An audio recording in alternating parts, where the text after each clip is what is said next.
Hello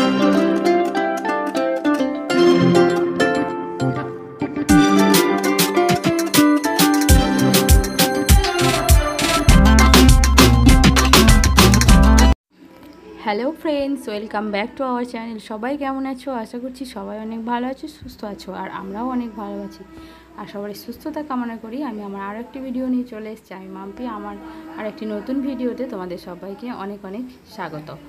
তো আজকের এই ভিডিওটা হচ্ছে বুধবারের, মানে জামাই ষষ্ঠীর দিনের ভিডিওটা করা। তো সকাল সকাল দেখো স্নান করে নিয়েছি, সোনাকেও স্নান করিয়ে দিয়েছি, আর তারপরে মা পুজো নিয়ে গেল, আর মায়ের সাথে আমি আর সোনা গেলাম ষষ্ঠীতলায়, যেখানে আমাদের জামাই ষষ্ঠীর দিন একটি পুজো হয় সকালে, সেখানেই। তো এখন কিন্তু বাজে সকাল 8টা, আর সকাল সকালে ব্রাহ্মণ চলে এসছে। তো 8টা থেকে 10টা পর্যন্ত থাকবে।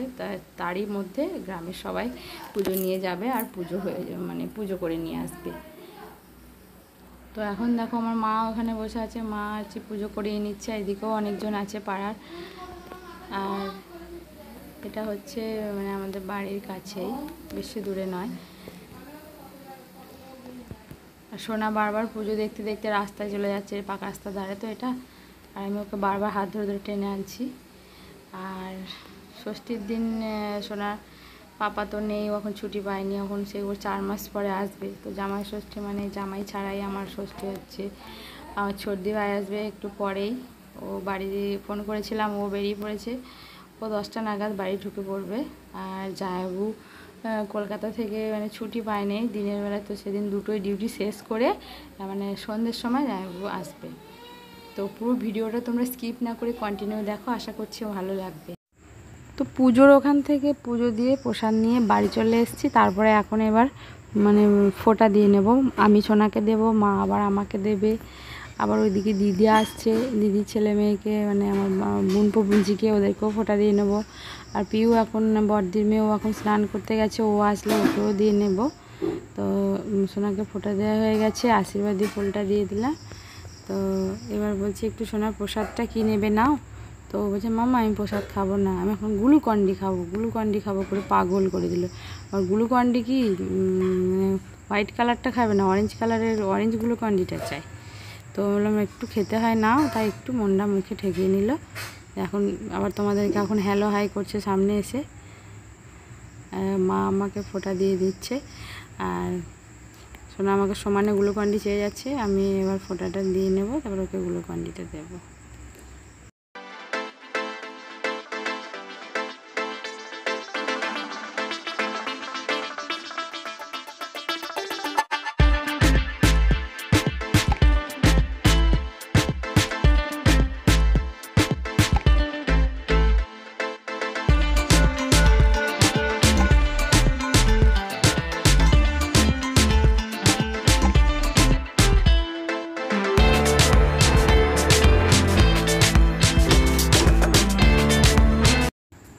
সোনাও দেখেছো আমার প্রণাম করা দেখে ও দিদুনকে প্রণাম করলো, আর এদিকে মাও ওকে ফোঁটা দিয়ে ওকে আদর করলো। এবার পিউ চলে এসছে, পিউকে আমি আর মা আবার ফোঁটা দিয়ে নিচ্ছি। ও স্নান করে আসলো।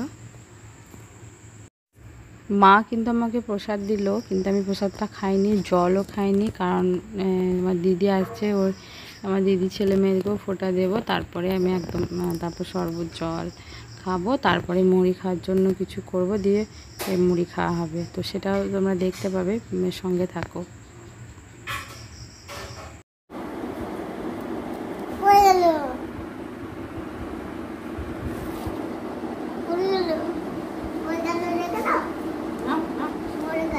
ভালো করে ধরো,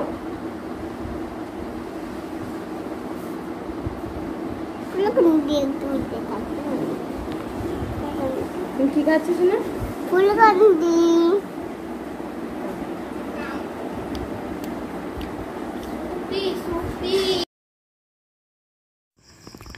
তো বন্ধুরা, এখন আমরা উঠোনে মা আর মেয়ে মেরে পায়চারি করছি, আর গেট আর উঠোন করছি, কারণ সর্দিরা আসছে। তো এখানে আমরা গেটের কাছে দাঁড়িয়ে আছি। আবার একবার উঠোনে চক্কর দিয়ে আসলাম, আসছে না দেখে। তো এবার ফাইনালি চলে আসছে, ওই যে টোটো ঢুকে পড়েছে। ওরা একদম বাড়ি থেকে টোটো করেই আসছে। মানে যা গরম পড়েছে, ওই ট্রেনে টোটো এত কিছু আসতে গেলে অনেক কষ্ট, তাই একদম বাড়ি থেকে ডাইরেক্ট টোটোয় করেই আসলো।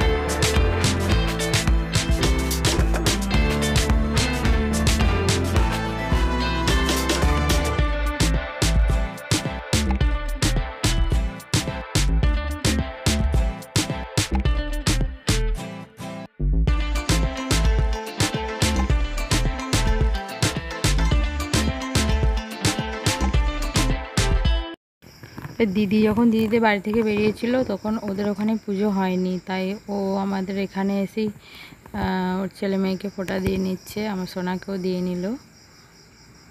আর আমিও রাজাকে আর সুকন্যাকে ফোঁটা দিয়ে দিলাম।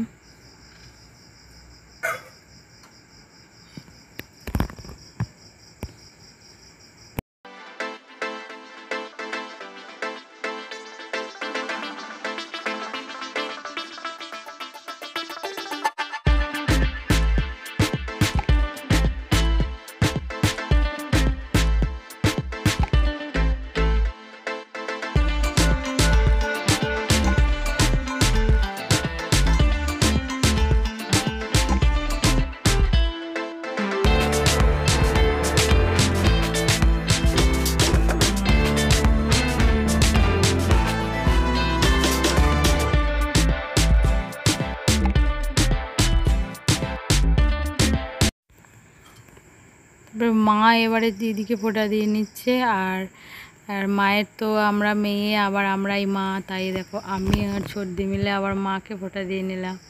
মায়ের তো আর মা নেই, আমরাই মা, তাই ফোঁটা দিয়ে নিলাম, আশীর্বাদ করলাম। মা বলছি কি আশীর্বাদ করছি, অনেক দিন বেঁচে থাকবো, সেই 90 বছর পর্যন্ত। তাই মা হাসছে যে অতদিন বাঁচতে বলিস না। আর এখানে মা দেখো, মায়ের বড় জামাই ছোট জামাই তারা বাইরে আছে, তাই ওদেরকে ওইখানে ফোঁটা দিয়ে নিল। যে কোনো ষষ্ঠীতেই ওখানে ফোঁটা দিয়ে নেয়, এখানে বাচ্চারা আবার খেলা করছে। আজকে কিন্তু আমরা 3 বোন আর মা কেউই ভাত খাবো না, রান্না হয়েছে শুধু ছোটদের জন্য, আর রাতে জামাইবাবু আসবে জামাইবাবুর জন্য।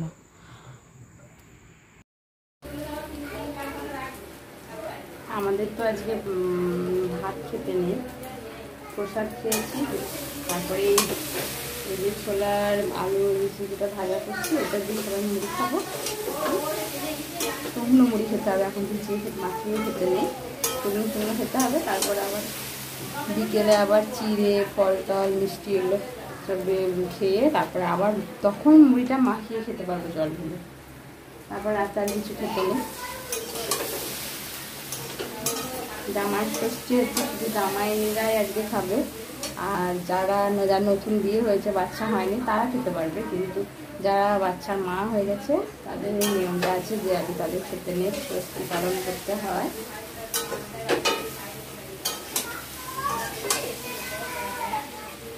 কন্টিনিউ দেখতে থাকে।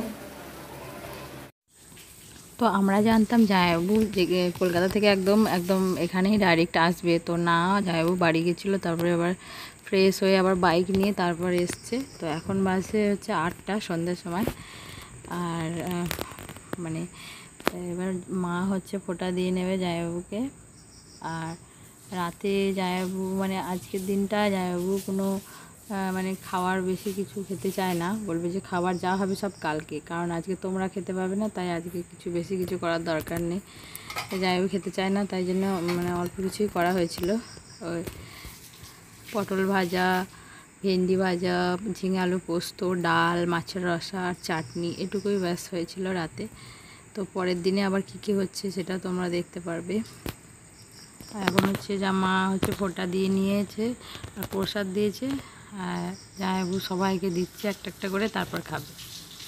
আচ্ছা, কেউ যদি না নেয় তাহলে আমিও খাবো না, তো সবাই একটু একটু করে প্রসাদ নিয়ে নেবে।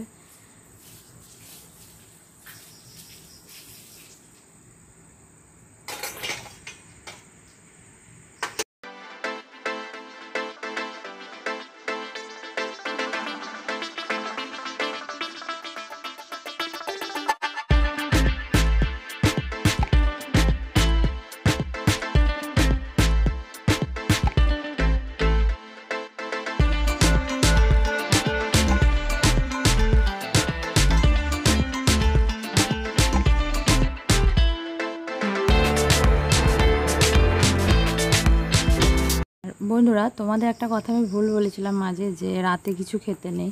না, আমি জানতাম না, তাই বলেছিলাম না রাত। তারপরে আবার শুনছি যে না, রাতেও আবার শুকনো খাওয়া যাবে, মানে মাখিয়ে ভিজিয়ে খেতে নেই। তো দেখো, ছোটদি ভাই আবার বেগুনি করছে। আর আমার ছোটদি ভাই বেগুনিটা খুব সুন্দর করে, একদম দোকানের মতো, খুব খাস্তা হয়। তো আমরা রাতে মুড়ি খেয়েছিলাম।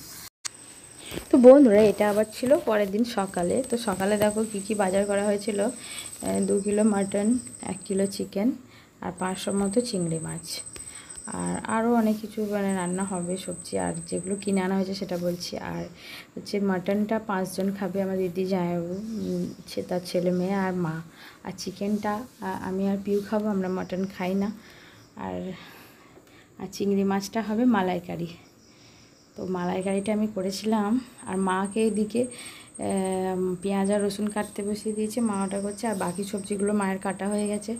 ওই যে ঝিঙে, আলমপুরের ডাঁটা, যে একটা সবজি হয় পাঁচমিশালির একটা সবজি, পটল ভাজা, আর নোটের শাক ভাজা, আর আমের চাটনি, ওগুলো মায়ের কাটা হয়ে গেছে। আর বাকি এদিকে আমি চিংড়ি মাছটাকে পরিষ্কার করছি। তো যারা যারা চিংড়ি মাছ পরিষ্কার করতে জানো না, আমার কাছে শিখে নাও।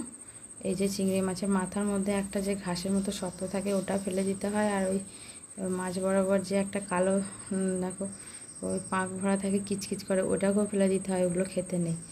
আমি এইভাবেই পরিষ্কার করে বাছি, না হলে আর যদি কেউ এইভাবে না বাছে আমি খাই না। খুব পরিষ্কার পরিচ্ছন্ন করে বাছি। আর চিংড়ি মাছের মালাইকারিটা কিন্তু জামাইবাবু খেয়ে বলছিল খুব ভালো হয়েছে।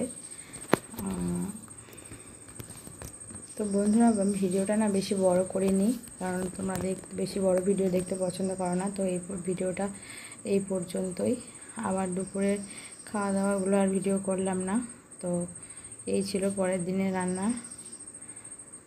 তো তোমরা সবাই ভালো থেকো, সুস্থ থেকো। আজকের ভিডিওটা এই পর্যন্তই। আবারও পরবর্তী ভিডিও নিয়ে দেখা হচ্ছে। সবাই ভালো থেকো, পরিবারের খেয়াল রেখো। আমার এই ভিডিওটি যদি একটু ভালো লেগে থাকে তাহলে একটা অবশ্যই লাইক করে দিও। Tata, bye bye.